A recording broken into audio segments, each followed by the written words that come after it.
Tout le village croyait qu'elle portait le malheur. Jusqu'au jour où Amani changea leur destin. Dans un village niché entre la savane dorée et une forêt ancienne que les anciens disaient habitée par les esprits, vivait une petite fille nommée Amani. Le village s'appelait Kunda, un lieu où les traditions étaient plus lourdes que la pierre et où les rumeurs voyageaient plus vite que le vent. Amani n'était pas une enfant comme les autres. Elle est née une nuit d'orage, alors que le tonnerre frappait la terre et que les femmes du village murmuraient des prières de peur. Sa mère mourut en lui donnant la vie. Son père, accusé d'avoir attiré la colère des ancêtres, quitta le village peu après, laissant la petite seule au monde. Dès ce jour, Amani fut marquée. On disait, cet enfant porte le malheur. Personne ne voulait la porter, personne ne voulait la regarder trop longtemps. Les enfants refusaient de jouer avec elle. Les mères rappelaient leurs enfants lorsqu'Amani approchait. Elle grandit ainsi, rejetée par tous. Amani vivait dans une vieille case délabrée à l'écart du village, recueillie par une vieille femme appelée Mama Keba, elle-même marginalisée parce qu'on disait qu'elle parlait aux plantes et aux étoiles. Chaque matin, Amani traversait le village pour aller chercher de l'eau.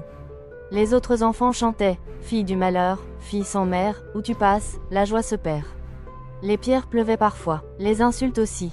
Mais Amani ne pleurait presque jamais devant eux. Elle gardait ses larmes pour la nuit, quand seule la lune l'écoutait. Mama Keba lui répétait souvent « Ma fille, le monde peut te rejeter aujourd'hui, mais demain il se prosternera devant ton courage ».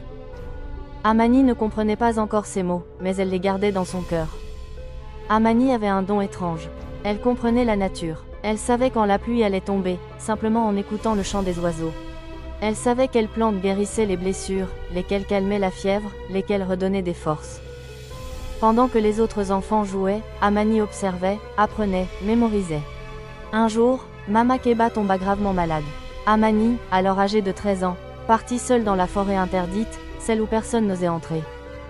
Elle revint avec des racines rares et des feuilles sacrées. Elle prépara une décoction, comme elle l'avait vu faire. Mama Keba survécut. Mais le village ne remercia pas Amani. Au contraire, on l'accusa de sorcellerie. Elle joue avec les forces invisibles. On voulut même la chasser définitivement du village. Les années passèrent. Un jour, la pluie cessa de tomber. Les rivières s'asséchèrent. Les récoltes moururent. Le bétail s'effondra un à un. La faim s'installa à Kunda. Les chefs du village firent des sacrifices. Les devins furent consultés. Rien ne changeait. Les gens commençaient à désespérer. Pendant ce temps, Amani, devenue une jeune femme forte et silencieuse, observait la terre craqueler. Elle écoutait le vent. Elle parlait aux anciens arbres. Une nuit, elle eut un rêve puissant. Les ancêtres lui montrèrent une source oubliée, cachée profondément dans la forêt interdite. Mais personne ne voulait l'écouter. Pourquoi ferions-nous confiance à celle que nous avons toujours rejetée? Alors Amani prit une décision. Seule, elle entra dans la forêt interdite, affronta les serpents, la faim, la peur, les nuits glaciales. Pendant plusieurs jours, personne ne la vit revenir. Le village pensa, elle est morte. Mais au 7e jour, Amani revint. Elle n'était pas seule. Derrière elle coulait un filet d'eau claire, qu'elle avait guidé jusqu'au village grâce à des canaux de terre. Une source abondante jaillit au cœur de Kunda. La pluie tomba le soir même. Les champs reverdirent. Les enfants rirent à nouveau. La vie revint. Les villageois tombèrent à genoux. Ceux qui l'avaient insulté demandèrent pardon. Ceux qui l'avaient rejeté baissèrent la tête. Le chef du village s'avança et dit « Nous avons été aveugles. Tu es la fille que les ancêtres nous ont envoyée. » Amani ne répondit pas par la colère. Elle répondit par la sagesse. « Je ne vous ai jamais haï. J'attendais seulement que vous ouvriez les yeux. » Amani devint la conseillère du village, la guérisseuse, la voix de la sagesse. Les enfants couraient vers elle. Les anciens l'écoutaient. Les voyageurs parlaient de Kunda et de la femme qui avait transformé le rejet en bénédiction.